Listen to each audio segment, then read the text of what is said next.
और खबर जगदलपुर से, जहां पर वॉलटियर जा रही मालगाड़ी पटरी से उतर गई। मालगाड़ी के 13 डिब्बे पटरी से उतरे हैं। कोरापुट के जरही और मल्ली गुड़ा के बीच ये दुर्घटना सामने आई। कोरापुट से जगदलपुर के बीच रेल यातायात फिलहाल बाधित है। किरंदुल से रिलीफ ट्रेन को मौके पर भेजा गया है। रेल ट्रैक में फ्रैक्चर के चलते दुर्घटना हुई। वॉलटियर रेल मंडल के PRO जयराम बिरलंगी ने न्यूज 18 को यह जानकारी दी है।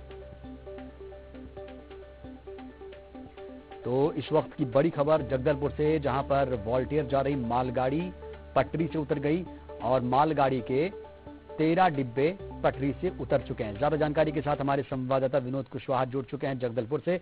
विनोद, मालगाड़ी के 13 डिब्बे पटरी से उतरे हैं, फिलहाल क्या स्थिति है? क्या जो यातायात है वो अभी भी बाधित है?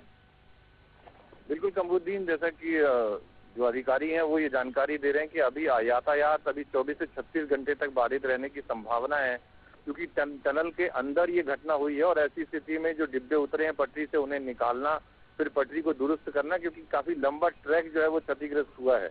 हालांकि यहाँ से रिलीफ वैन को भेजा गया है, जो दुर्घटना एक्सीडेंटल वैन कहलाती है, और मजदूरों का दल भी, अधिकारियों का दल भी मौके पर डटा हुआ है। पर चूंकि मौसम ठंड का है और ऐसी स्थिति में शाम भी जल्दी हो जाती है, अंधेरा जल्दी गिर जाता है, तो रात वक्त टनल में काम करना मुश्किल हो जाता है। तो यही वजह है कि दिन के समय में ही काम चल रहा है, युद्ध स्तर पर काम जारी है। और चूंकि जगदलपुर से जो कोरापुट का रेल यातायात है वो पूरी तरह से बाधित है, और कोरापुट रेल सेक्शन कहलाता है, जंक्शन है, जहाँ से चारों दिशाओं की ट्रेन मिलती है। तो कुल मिलाकर ये कह सकते हैं कि अभी 24-36 घंटे तक जो है जगदलपुर का रेल संपर्क फिलहाल चारों दिशाओं से टूटा हुआ है। विनोद, जो रेल ट्रैक है उसमें फ्रैक्चर की खबर है, तो ये कैसे हुआ, इसको लेकर कोई जानकारी? देखिए, ये जो मौसम है ठंड का, चूंकि ठंड के मौसम पे जो रेल ट्रैक होते हैं वो फ्रैक्चर, उसमें घटनाएं होना आम बात होती है।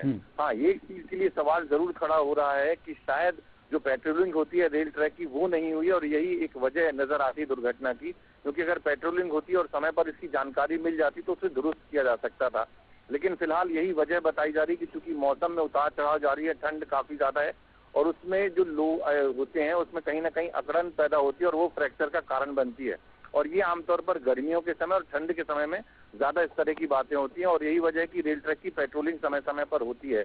तो ये मुख्य वजह अभी फिलहाल यही सामने आ रही कि रेल ट्रैक जो है वो फ्रैक्चर हुआ, जिसके चलते डीरेल हुई है मालगाड़ी। विनोद, बड़ा सवाल ये भी है कि जो ये मालगाड़ी है उसके अंदर क्या है, मतलब कौन सा अनाज है, क्या चीज उसके अंदर है, और ये कहाँ तक जाना था इसे, और बताइए कि कितने डिब्बे हैं इसमें? देखिए, सबसे बड़ी चीज ये है कि आमतौर पर अगर हम बात करें तो जब से रेल यातायात, हालांकि अंग्रेजों के शासनकाल से जगदलपुर से विशाखापट्टनम के लिए रेल लाइन बिछाई गई थी, और आजादी के बाद से लेकर अब तक यहाँ पर लौह अयस्क की ढुलाई है जो वो बस्तर से होती रही है। ये जो मालगाड़ी जा रही थी इसमें भी लौह अयस्क भरा था, करीब इसमें जो है 38 वैगन जो थे वो लगे हुए थे। और आमतौर पर बस्तर में जो लौह अयस्क की ढुलाई जो है वो मालगाड़ी से होती है, और इसमें लाखों बल्कि नहीं करोड़ों का राजस्व जो है रेलवे को मिलता है। तो ये जो 13 वैगन पलटे हैं उसमें लौह अयस्क भरे हुए थे, और यूं कह लें कि अगर हर दिन की बात करें कमरुद्दीन तो काफी लाखों का फायदा जो है वो रेलवे को पहुंचता है। तो ये जो दुर्घटना हुई है, लौह अयस्क वहां गिरा है, तो ये कह सकते हैं कि करोड़ों का नुकसान जो है वो रेलवे को हुआ है। जी चलिए, बहुत बहुत शुक्रिया आपका विनोद, तफसील से जानकारी देने के लिए।